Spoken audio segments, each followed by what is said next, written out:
وضو کب مستحب ہے؟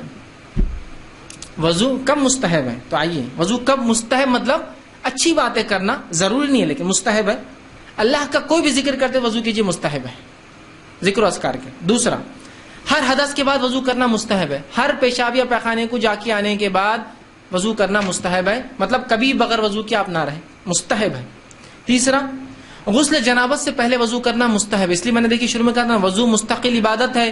غسل کے بعد تو وضو کی کوئی اہمیت ہی نہیں ہوتی ہے نا.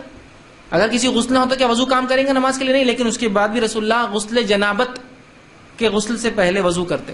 وضو ایک مستقل عبادت ہے. آئیے دوسرا، سونے سے پہلے وضو کرنا مستحب ہے.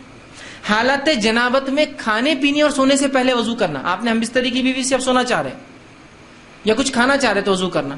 وضو مستقل عبادت. دیکھیے غسل نہیں لیکن وضو کر رہے ہیں آپ صلی اللہ علیہ وسلم. اسی طرح چھٹا، ایک ہی رات میں اپنی بیوی سے دوسری بار ہم بستری کرنا ہے تو اس سے پہلے وضو کرنا، یہ بھی سنت اور مستحب ہے. اسی طرح جو ہے میت کو اٹھانے کے بعد یا اس کو نہلانے کے بعد وضو کرنا، یہ بھی مستحب ہے. اور خے کرنے کے بعد وضو کرنا یہ مستحب ہے. خے سے وضو ٹوٹتا نہیں ہے لیکن کوئی کر لے، اس لیے کہ نبی اکرم صلی اللہ علیہ وسلم نے ایک مرتبہ خے کی اور وضو کیا، لیکن یہ نہیں کہا میرا وضو ٹوٹ گیا تھا.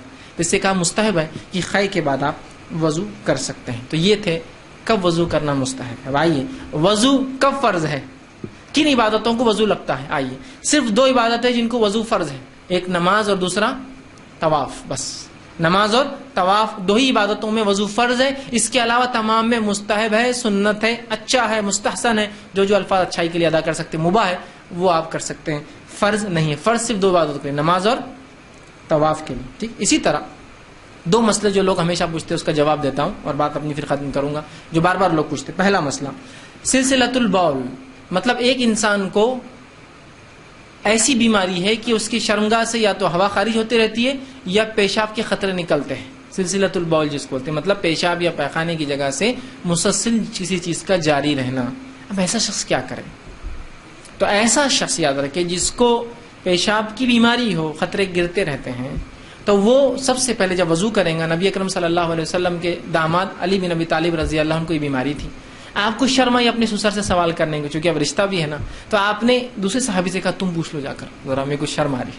تو جا کر کہا اللہ کے رسول، اگر کوئی آدمی ہے جس کو پیشاب کے بعد بھی خطرے ٹپن، جو حضرت علی بن ابی طالب کو یقین تھا بیماری تھی، شک نہیں تھا، ہم لوگوں کو شک ہوتا ہے، وہ سے لوگ شک نہیں یقین، تو کہا کہ وہ آدمی کیا کرے؟ تو آپ نے فرمایا جب اس نے پیشاب کر لے تو پانی لے کے شرمگاہ پہ ڈال لے، ختم. اب اس کے بعد وضو کر کے نماز پڑھ لے. پانی لیجیے، آپ کو لگتا ہے بیماری ہے آپ کو، اور ڈال لیجیے شرمگاہ پہ. شرمگاہ پہ پانی گرے گا ظاہر سے تو پینٹ کے اس حصے پہ، انڈر ویئر کے حصے پہ، کپڑے پہ لگ جائیں گا جہاں امکان ہے کہ بعد میں پیشاب کے خطرے لگیں گے کیونکہ وہ ڈائلوٹ ہو جائیں گا. تو آپ نے کہا پانی ڈال لے، وضو کرے. اور ایسا آدمی ایک وضو سے صرف ایک نماز پڑھ سکتا ہے. مطلب ایسا ظہر کے لیے وضو کیا تو صرف ظہر کی نماز، اس کے بعد عصر کے لیے اس کو پھر نیا وضو. ظہر کی کتنی رکعت ہے؟ 4 موقعہ، 4 فرض، اس کے بعد 2 موقعہ پڑھ لے، اتنی نماز ہو جائیں گی اس کی. اس کے علاوہ نماز کو مطلب اگر اس وقت نفل پڑھنا ہے تو وہ بھی ہو جائیں گے، لیکن اس کے علاوہ دوسری نماز کے لیے پھر نیا وضو. ٹھیک ہے. سلسلۃ البول، ہوا خارج ہونے کی بیماری. ٹھیک تو ہے، تو وہ اس شخص کے لیے یہ ہے کہ ایک وضو سے ایک عبادت کر لے.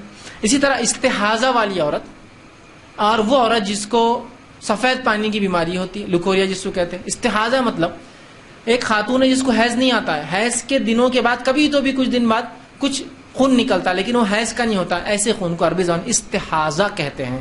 یا پھر پانی نکلتا ہے، تو ایسی عورت بھی ہر بار اتنے حصے کو دھو لیں گی. اپنے سہولت ہے تو کپڑے بدل لے، نہیں تو دھو لے اس حصے کو، اور دھونے کے بعد ایک وضو سے اس کی نماز ہو جائیں گی. چاہے پھر اس وضو کرنے کے بعد کتنے بار بھی پانی نکلے، کتنے بار بھی خون نکلے، اور چاہے اس وضو کے بعد کتنے بار بھی ہوا خارج اس آدمی کی پیشاب نکلے، ایک وضو سے اس کی نماز ہو جائیں گی. وضو کرنے کے لیے پانی ڈالا، وضو کیا، پیشاب نکل رہا ہے، ہوا خارج بھی ہو رہی، تو اس کی نماز درست ہے، اس لیے کہ ایک نماز ہو جائیں گی. اس کو بیماری ہے بیچارے کو.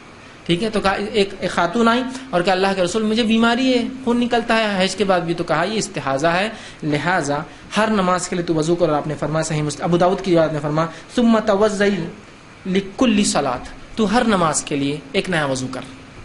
ٹھیک ہے. تو لہٰذا ایسا مرد اور ایسی، چونکہ وہ عورت کی بیماری تھی لیکن اس سے ہم استدلال کر سکتے ہیں، اس سے اجتہاد کر سکتے ہیں کہ اس عورت کا چونکہ مرض تھا تو آدمی کے لیے بھی وہی مسئلہ ہوگا، اور شرمگاہ کے اگلے حصے سے اس کو مسئلہ تھا تو پچھلے حصے کے لیے ہوا خارج کے لیے بھی یہی حل ہوگا. تو ہر اس کے لیے انسان وضو کرے. ہوتا ہے بہت سے لوگوں کو پیٹ کی بیماری ہوتی ہے، تو اگر وہ بیماری ہے بیچاروں کو، ہوا خارج ہوتی ہے، تو بس ایک بار وضو کر لے، پھر کتنے بار بھی ہوا خارج ہوتے وہ نماز وہ ادا کر لے، اور اس کے بعد اگلی نماز کے لیے پھر سے وہ دوسرا جو ہے وضو کریں گے. ٹھیک ہے.